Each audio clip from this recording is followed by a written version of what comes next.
ফরজ গোসল করার পদ্ধতি হলো, আপনার গোসল ফরজ হলে বাথরুমে গোসলখানায় গিয়ে সর্বপ্রথম আপনার শরীরের যে জায়গায় নাপাক লাগছে বা কাপড়ের যে জায়গায় নাপাক লাগছে সেই জায়গাটা কি করা, পরিষ্কার করে নেওয়া আগে।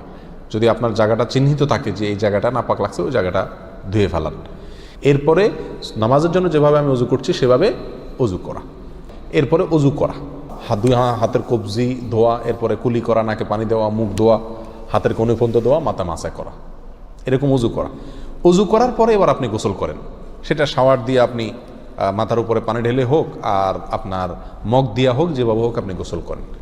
গোসল করা শেষ হয়ে গেলে, গোসল করে যখন বের হয়ে যাবেন, তখন যাওয়ার আগ দিয়া ওই যে পাও ধোয়া বাকি আছে হুজুর, যাওয়ার আগ দিয়া পায়ের ওখানে পানি ঢেলে টাকনো পর্যন্ত পাও ধুয়ে ফেললেন, বাস গোসল হয়ে গেল। এই ভিতরে আপনার শরীরের প্রতিটি অঙ্গের প্রতিটি জায়গায় পানি পৌঁছানোর চেষ্টা করতে হবে। প্রকাশ্য অঙ্গ যেগুলো, নাভির প্যাচ থেকে নিয়ে, বগলের নিচ থেকে নিয়ে, আঙ্গুলের চিপা থেকে নিয়ে, প্রত্যেকটা জায়গায় যেন পানি যায়, সেজন্য সেখানে পানি পৌঁছানোর চেষ্টা করতে হবে। ডলার দরকার হলে ডলবে, যেভাবে ওখানে পানি পৌঁছাতে হবে। কানের প্যাঁচের ভিতরে, একেবারে গভীরে না, প্যাচগুলোর ভিতরে যেন পানি যায় সেদিকগুলো খেয়াল রাখতে হবে। কোনো একটি জায়গা যদি শুকনা থাকে তাহলে কি হবে না, ফরজ গোসল হবে না। অতএব পরিপূর্ণ শরীর যাতে ধোয়া হয় সেদিকটা খেয়াল রাখতে হবে। নেল পালিশ ইত্যাদি বা কোনো রং টং ইত্যাদির কারণে যদি কোনো আবরণ থাকে শরীরের উপরে, তাহলে সেগুলো সরা নিতে হবে, তা না হলে কি হবে না, ফরজ গোসল আদায় হবে না।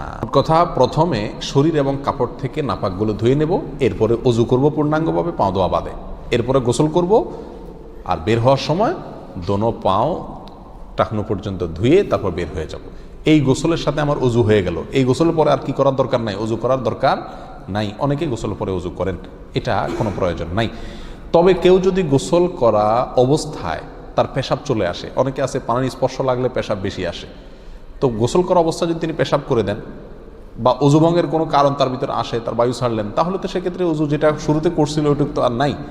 তাহলে তাকে আবার কি করতে হবে, নতুন করে গোসলের পরে অজু করতে হবে। এ হলো মোটামুটি ফরজ গোসলের পদ্ধতি।